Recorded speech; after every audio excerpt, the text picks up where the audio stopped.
demands your service. Tumawag ka ng doktor, please! Palibhasa, inuna mo yung kalandian mo eh. Another insult from your mouth.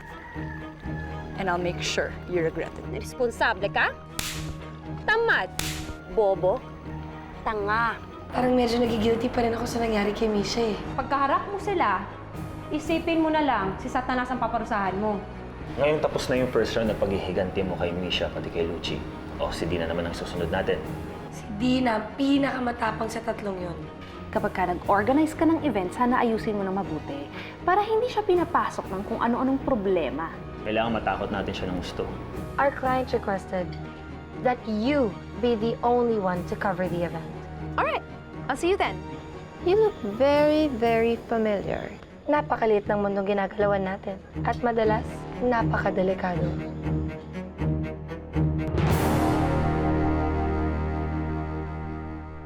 I'm very sorry, Dina, pero nagkaroon ng problema ang helicopter na dapat susundo sa'yo. Oh, no worries. Magdadrive na lang ako mag-isa to Tagaytay. Are you sure? Nakakahiya naman. It's really okay. Sanay na ako. Okay, if you insist. Tuloy ang plano. Pupunta daw si Dina mag-isa papunta Tagaytay. Walang kaalam-alam ang gaga na biyaheng impyerno ang pupuntahan niya. I can't believe Dina and Lucci would do this to me. Imbes na i-comfort nila ako sa nangyari. Ako pa sinisisi. Baka naman wala silang intensyong masama sa mga sinabi nila sa'yo. Hindi. Ever since before, ganun na talaga yung tingin nila sa akin. I don't know. Siguro nagsiselo sila. Dahil mas mayaman ang parents ko. What they don't understand is, wala naman silang dapat pagselosan eh.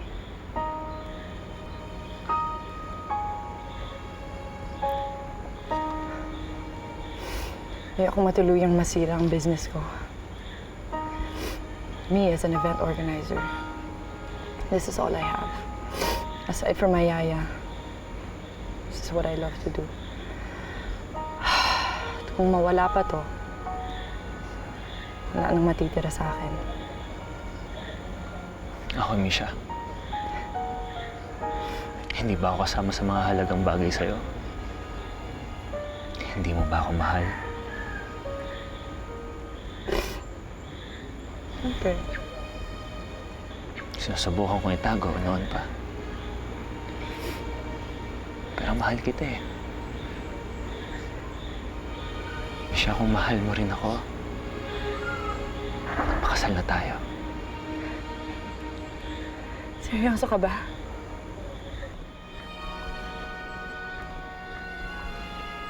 Misha, marry me. And I will court you forever. Perry, the first moment I saw you at the hospital, I knew I could love you.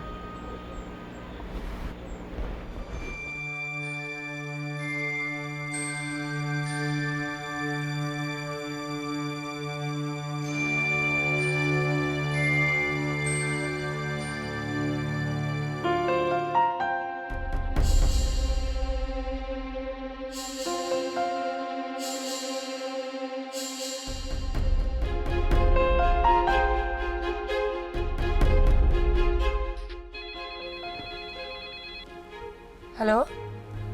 Megan? Stella, ito ba yung gagamitin ni Dina?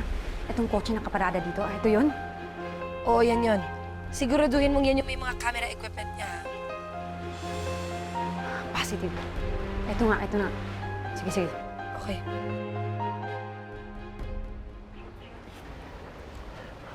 Mother! May bisita ka.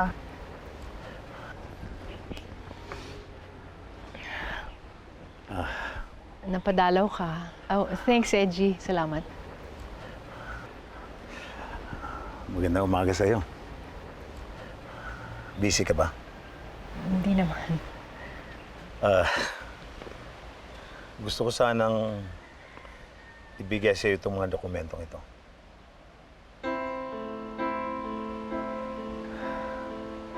Nandyan na yung bank book, title ng lupa, mga certificate of stocks, at lahat ng ari-arian na ipundar ko. At alam mo, Glo, pinangalan ko na lahat sa iyo yan. Sa inyong dalawa ni Stella. Alam mo, alam ko naman na malapit na ako mamatay. Kaya gusto bago mangyari yun, maiayos ko lahat ang mga ari-ari ang naipundar ko.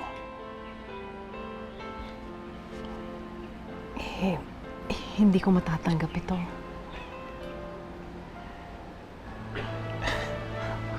Gloria, wala kang dapat alalahanin. Sa legal ko nakuha lahat ng mga ari-ari ang nandito. Fidel, kahit noon pa man, hindi naman pera ang habol ko. Sapat na sa akin na maging mabuting asawa at ama ka. Kahit malayo tayo sa isa't isa,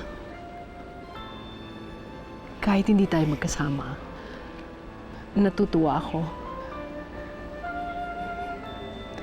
na natupad mo pa rin pala yun para sa aming mag-ina.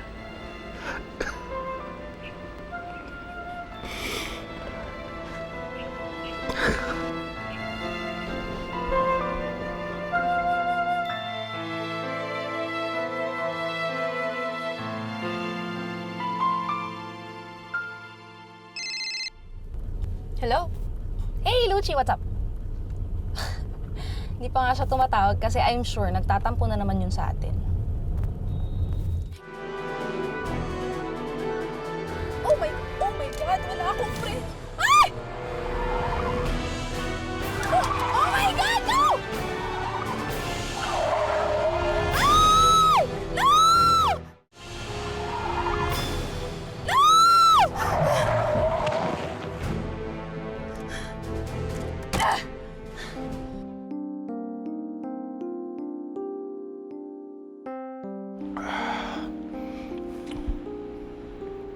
Ninong, Oh, bakit mag-isa ka na naman?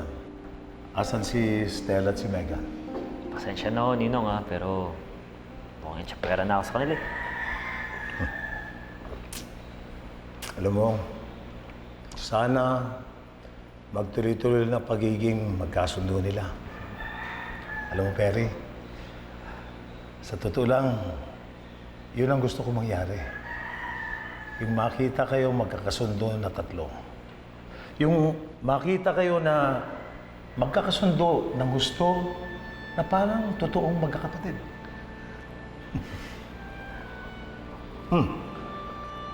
Meron ka ba lakad?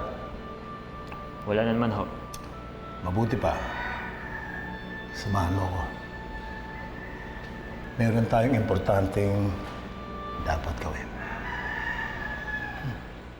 Wendy. Ma'am. Huwag mong pababayaan yung dalawang alaga mo, ha? Yes, ma'am. Guards, ayoko nang tutulog-tulog kayo. Ang gusto ko, habang naka-duty kayo, paikot-ikot kayo sa paligid.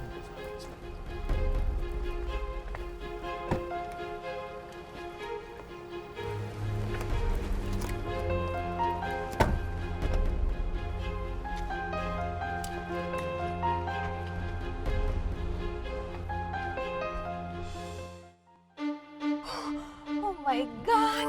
Thank you, hindi ako nahulog. Oh my God! Buti na lang naharangan ng mga bato yung kotse niya, kundi baka nahulog na siya dyan sa bangin. Ano, Stella? Sa tingin mo magtitino na yan? Tingnan mo nga, oh. Tumatawa pa nga mag-isa. Parang nagmamayabang nang ligtas na yung nangyari. Alam mo, dapat yan turuan ng leksyon.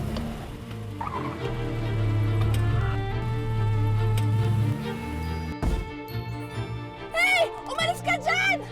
Hoy! Hoy, ano ka ba? Umalis ka nga dyan!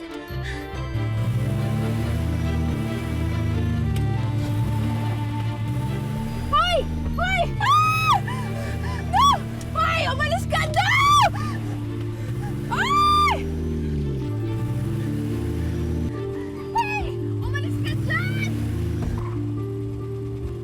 ka, ha? Oh, wala kang mapupuntahan ngayon, di ka makakaalis dyan. Ang tapang mo, ha? Ito sa'yo. Megan, sandali. Ang usapan natin, di ba tatakutin lang natin si Dina? Wala naman sa plano yung ihuhulog natin sa sabangin eh. Paano kung mahulog siya dyan? Umalis ka dyan! Ba't ka natatakot? Kita mo yung impact-ang yan? Nagtataray pa, mahuhulog na nga, oh. Punyemes ka! Pag ako nakalabas dito, yani ka sa akin! Ako maghuhulog sa'yo sa bangin! Oh, sige, Dina, ha? Megan! Ano, ha? Megan! Paano kung may makakita sa atin dito? Tama na, itigil mo na to. Enjoy mo naman, eh. Nag-enjoy pa ako. Lord, please, no. Ayoko pa mamatay. Chelsea, you're so cute, ha? Oh, parang ang saya-saya mo naman ata, Misha, considering na napahiya ka sa last event mo. Ayoko nang isipin yun. Nakapag-move on na ako, no? Besides, may mas magandang nangyari after that night. Really? Ano yun? Nasaan na ba si Dina para isang sabihan na lang? Well, she's busy. She's on her way to Tagaytay. Kaya kung pwede, sabihin mo na lang sa akin. Okay. Ta-da! You're getting married? Yes! I'm so excited! I'm happy for you, I Misha. know! Ay, naku. Usapan na natin yan. Anong plano mo? Anong gusto mo? Well, I want a garden wedding. Pero wait, tatawagin ko muna si Dina. I'm sure matutuwa yun.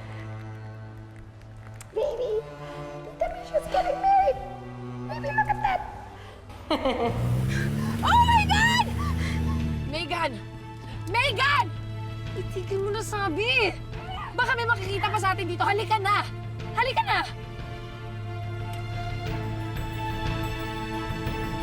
Walang iyakan! Hayop ka!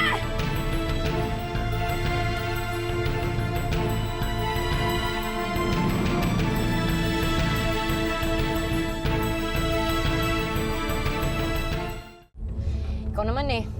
Pagkakataon mo nang gumante, di mo pa sinagad. Okay na sa akin yun. Patikim pa lang naman yun, di ba? Kasi marami pang mangyayari sa susunod.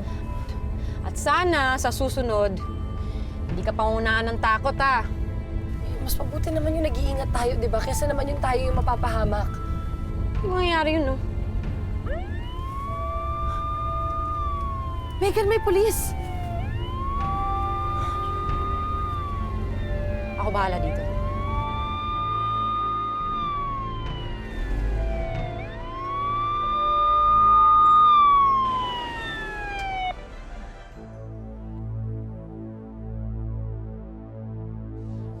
Huwag kang kikibo, ha? Didiskartehan ko to.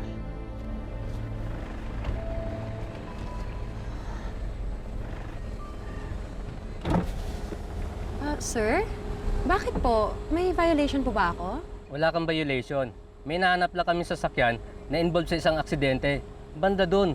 Mukhang na hit and run eh. I think yun yung nakita naming sasakyan na humarurot eh. Actually, in-overtake pa nga kami eh. Muntik na nga kami masagi, sir eh. Ganun ba? Nakita mo na yung plate number? No eh. Pero pick up po yung sasakyan. Sana po maabutan niyo po yun. Sige, thank you sa informasyon ha. Ingat kayo.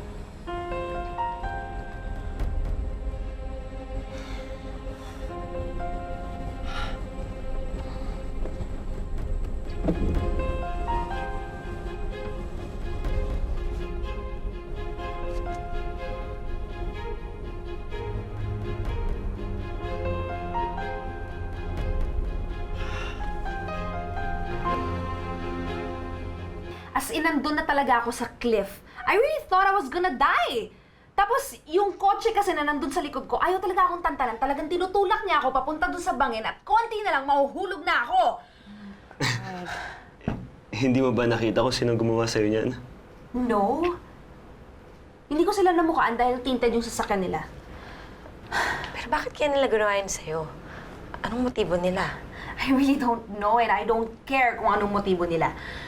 Pero humanda sila sa akin. Dahil pinaiimbestigahan ko na sa mga pulis yung nangyari. Kapag nalaman ko kung sino sila, hindi ko sila ididemanda. Ako mismo maghuhulog sa kanila sa bangin. Well, we're still thankful na hindi grabe ang nangyari sa'yo. Alam mo, magpagaling ka na lang. so that you can look your most beautiful sa wedding namin. Diba? Yep. Dahil ikaw ang bridesmaid nila. Wow. Ang galing nyo naman. Bakit ngayon nyo lang ibinalita sa akin na napaka-wrong timing naman? Muntik na akong mamatay, tapos ngayon yung sasabihin na ikakasal ka? Ang galing-galing. Bravo. Alam mo, drama queen ka talaga.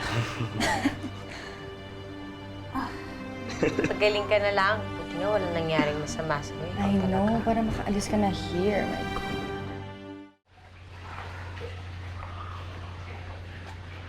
Yan. Huwag ka nang kabahan. Safe na tayo dito eh. Pasensya ka na. Hindi kasi talaga ako sanay sa mga ganung sitwasyon eh. Stella, kung gusto mo talaga magkagante sa mga nag-aapi sa'yo, dapat tibayan mo ang loob mo. Tapang ka dapat eh. Alam mo, dapat may presence of mind ka. Hindi yung basta-basta lang magpapanik. Sandali. Megan, matanong lang kita. Parang, nagtataka kasi ako kung bakit parang sanay na sanay ka sa mga ginagawa natin. Simula nung nang hold up tayo hanggang sa pagtanggal mo ng preno sa kotse ni Dina at pagtulak sa kanya sa bangin. Parang wala lang sa'yo lahat, parang hindi ka natatakot. Hindi lang talaga ako matatakotin. Hindi, pero di ba kung unang beses mo palang ito ginawa, di ba dapat kinakabahan ka? Delikado yung mga ginagawa natin.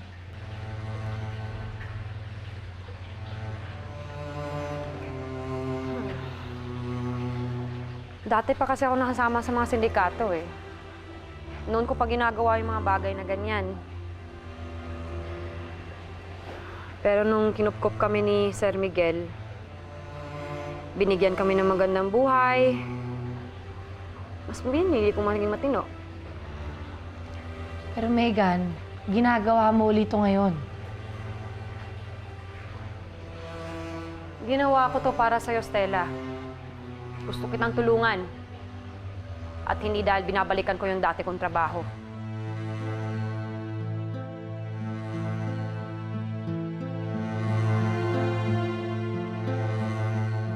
Dina's fine.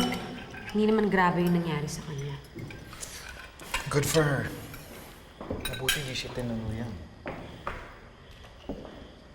I just feel horrible sa mga nangyayari these past few days, hon. Hindi naman lahat horrible. In fact, I have good news for you.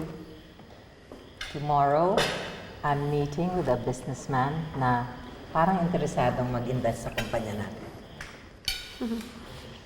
Is he local or an expat? Pinoy. Pero pag na-convince ko siya na mag-invest sa atin, kikita tayo. Well, I believe in you, Ma, and I'm sure you will close the deal. I know. So,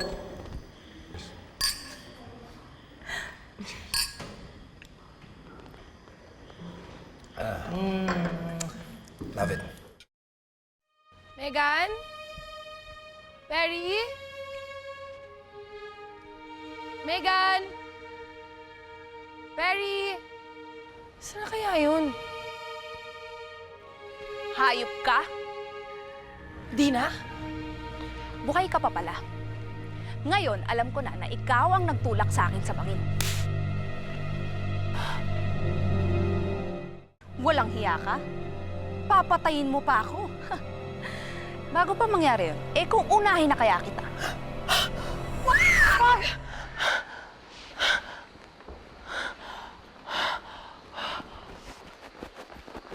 Stella?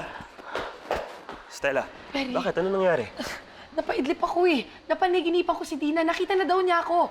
Tapos alam niya na ako yung muntik na maghulog sa kanya sa bangin.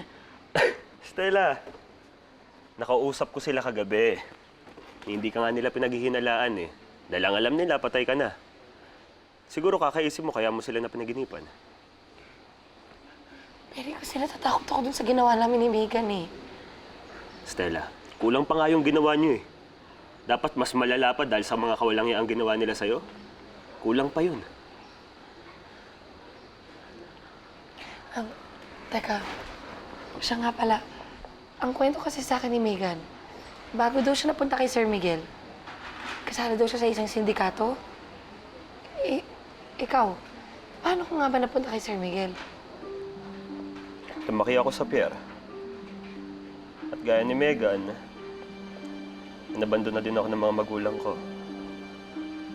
Natuto akong gumawa ng masama para lang mabuhay.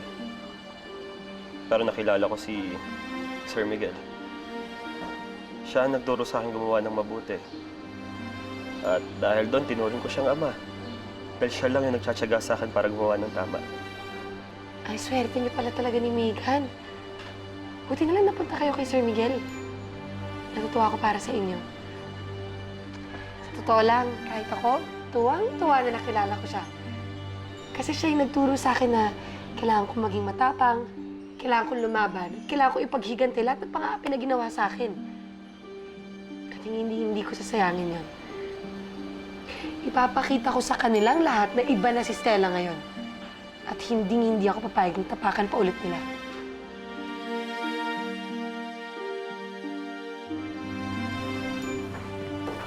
Mrs. Amanda Killiamore, Yes? this way please. May naghihintay na po sa inyo.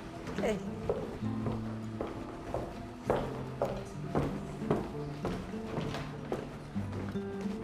Sir, Mrs. Killimore? Fidel Savaja. How do you do?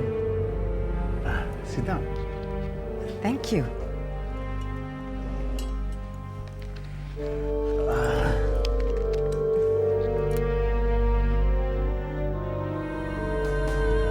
Patay ka na, Stella. Akin na lang si Kevin. Pero pag nalaman nilang buhay ka, baka lalo ka lang nilang pahirapan. I'm such a lucky guy. Hindi ako nagsisisi na nawala si Stella sa buhay natin. Kung dati mahina ako, hindi na ngayon. Kaya wala ka nang dapat rason para mag-iwan pa ng alaala dito sa bahay na to. Dahil naglalambing ka, ako na lang mapapaligo sa'yo. Lalabanan ko sila. Ma'am, may package pa para sa inyo.